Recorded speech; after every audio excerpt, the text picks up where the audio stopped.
Selamat datang kembali. Pernah nggak sih Anda ngerasa, wah yakin banget sama satu skenario gitu? Cuma gara-gara detailnya kok rasanya pas banget masuk akal gitu.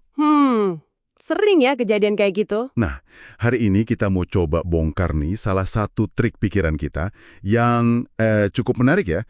Berdasarkan materi sumber kita fokus ke kasus Linda yang terkenal itu. Kasus Linda, iya. Yang nunjukin gimana intuisi kita kadang bisa nabrak sama logika probabilitas dasar. Dan gimana kadang otak kita malah mikir lebih sedikit, itu justru lebih banyak. Siap nih kita bedah bareng, kenapa cerita yang kedengeran bagus belum tentu yang paling mungkin. Siap. Jadi, inti diskusi kita kali ini memang soal bias kognitif, namanya conjunction fallacy, kekeliruan konjungsi. Kekeliruan konjungsi. Oke. Ini nyambung banget sama cara kerja sistem satu kita, otak cepat, yang intuitif itu. Yang lebih senang pakai stereotip atau gambaran khas daripada ngitung angka beneran. Sistem satu ini pokoknya suka cerita yang koheren. Oke. Langsung aja deh ke contoh kasusnya biar kebayang. Bayangin nih, Anda kenalan sama Linda. Umurnya 31, lajang, orangnya blak-blakan, pinter banget, lulusan filsafat. Terus dia tuh peduli banget sama isu diskriminasi, keadilan sosial. Dulu pas kuliah juga aktif demo anti nuklir. Nah, pertanyaannya nih, mana yang lebih mungkin? A. Linda sekarang kerja jadi teller bank. Oke. Atau B. Linda kerja jadi teller bank dan dia juga aktif di gerakan feminis. Coba deh, spontan aja, Anda pilih yang mana? Nah, kalau dari berbagai penelitian yang ada di sumber Anda itu ya, kebanyakan orang secara intuitif langsung pilih B. Pilih B ya? Kenapa tuh? Ya karena deskripsi Linda tadi kan, wah feminis banget gitu kan kesannya, sangat pas sama bayangan kita tentang aktivis feminis. Jadi pas ada tambahan aktif di gerakan feminis, pilihan B itu rasanya jadi lebih mewakili si Linda ini di kepala kita. Oh, jadi karena lebih mirip sama bayangan kita ya? Betul, itu contoh kerja heuristik representativitas. Kita menilai kemungkinan itu berdasarkan seberapa mirip sesuatu sama, yaitu tadi, stereotip atau contoh khas yang ada di benak kita. Tapi tunggu dulu, kalau kita pakai logika nih, ada yang agak ganjil nggak sih? Kan secara aturan probabilitas yang dasar, kemungkinan terjadinya satu kondisi aja, misalnya Linda jadi teller bank. Itu pasti lebih tinggi dong, atau ya minimal sama lah, dibanding kemungkinan terjadinya dua kondisi sekaligus. Iya juga ya. Maksudnya, Linda jadi teller bank dan feminis. Logikanya kan kelompok teller bank yang juga feminis itu pasti bagian kecil dari kelompok yang lebih besar, yaitu semua teller bank. Bener nggak? Betul sekali. Secara himpunan itu subsetnya kan? Nah, berarti pilihan B itu secara logika murni, kemungkinannya pasti lebih kecil dibanding A. Ini dia nih yang disebut conjunction fallacy itu ya. Kita salah menilai gabungan dua hal jadi lebih mungkin daripada salah satunya aja. Tepat, itu dia intinya. Otak cepat kita, sistem satu itu, dia ketipu sama detail yang bikin cerita rasanya lebih pas, lebih representatif. Dia jadi abai sama logika himpunan bagian tadi. Wah, menarik ya. Dan pola pikir yang mirip nih, di mana sistem satu fokus ke gambaran tipikal atau rata-rata, bukan hitungan logis atau jumlah total, itu juga muncul pas kita menilai nilai sesuatu. Ini yang sering disebut fenomena less is more. Less is more, gimana tuh maksudnya? Bisa kasih contoh lain? Bisa. Ada eksperimen menarik dari SJC soal set piring makan. Di sumber Anda juga disebut ini. Jadi ada dua set piring nih. Set A isinya 24 piring, semuanya mulus bagus. Oke, 24 piring bagus. Set B isinya sama, 24 piring mulus itu, tapi ditambahin beberapa piring yang udah pecah atau retak. Jadi total piringnya lebih banyak di set B.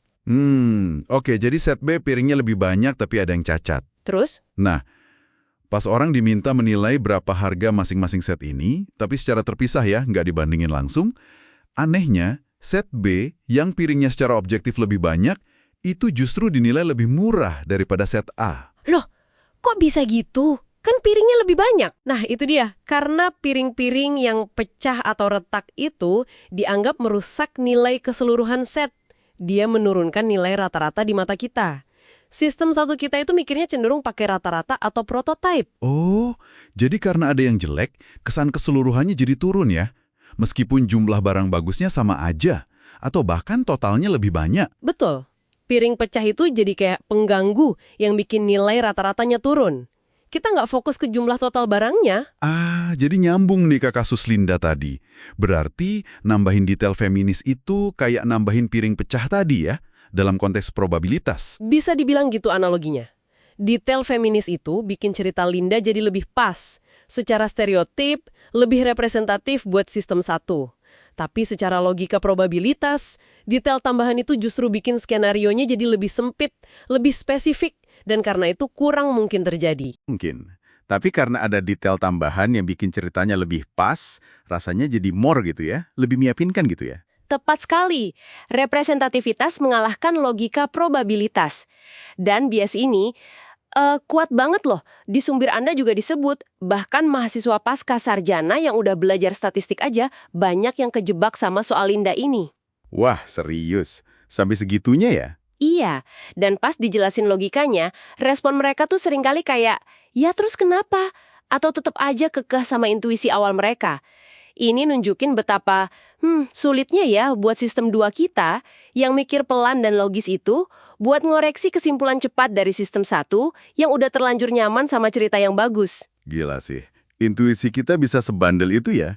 Tapi katanya ada cara buat ngurangin efek bias ini kan? Ada triknya nggak? Ada. Jadi, kekeliruan ini bisa berkurang lumayan drastis kalau format pertanyaannya diubah. Jangan pakai persentase atau kemungkinan abstrak. Terus pakai apa? Pakai format frekuensi. Misalnya, pertanyaannya jadi gini. Bayangkan ada 100 orang yang profilnya kayak Linda tadi. Nah, dari 100 orang itu, kira-kira berapa orang yang jadi teller bank? Dan berapa orang yang jadi teller bank dan juga aktif di gerakan feminis? Oh, jadi dibikin lebih konkret gitu ya, pakai jumlah orang. Kenapa format frekuensi ini ngebantu? Karena format frekuensi ini bantu kita ngebayangin individu-individunya secara nyata. Dan juga hubungan antar kelompoknya. Jadi lebih gampang kelihatan kalau kelompok teller bank yang feminis itu pasti jumlahnya lebih sedikit dibanding kelompok semua teller bank. Masuk akal. Jadi kelihatan jelas ya, kalau yang satu itu bagian dari yang lain, logika himpunan bagiannya jadi lebih gambar dicerna gitu ya. Betul. Visualisasinya lebih mudah. Ya ampun. Penemuan soal Linda ini emang benar-benar nunjukin ya, betapa kita sering lebih milih cerita yang enak didengar, yang koheren, daripada logika probabilitas yang kadang terasa kaku. Pantesan jadi perdebatan seru ya waktu itu. Jadi iya, pelajaran penting nih buat kita semua dari materi Anda. Hati-hati sama intuisi kita, sistem 1 itu. Dia sangat dipengaruhi sama stereotip dan seberapa pas sebuah cerita terasa di kepala kita. Penambahan detail yang bikin cerita makin menarik atau koheren, itu justru secara logika bisa bikin cerita itu makin nggak mungkin terjadi. Ini contoh nyata dari less is more dalam cara kita menilai kemungkinan. Lalu, kenapa ini penting buat Anda yang lagi dengerin? Ya, dengan menyadari kecenderungan ini, Anda bisa jadi lebih waspada. Terutama pas harus ngambil keputusan yang butuh penilaian cermat soal kemungkinan. Entah itu urusan kerjaan, investasi, atau bahkan keputusan sehari-hari. Betul. Jangan sampai kita terjebak sama narasi yang kelihatannya bagus, meyakinkan, tapi sebetulnya secara statistik lemah gitu. Bisa jadi kesalahan yang mahal ya akibatnya. Nah, sebagai bahan renungan nih buat Anda di rumah. Kalau sistem 1 kita memang sebegitu sukanya sama cerita yang koheren, yang masuk akal menurut dia, ketimbang logika probabilitas yang ketat, kira-kira di area kehidupan mana lagi ya? Penambahan detail-detail spesifik yang menarik meskipun secara logika bikin kurang mungkin atau kurang berharga, bisa bikin kita salah menilai kemungkinan atau nilai keseluruhan dari suatu situasi. Coba deh Anda pikirkan.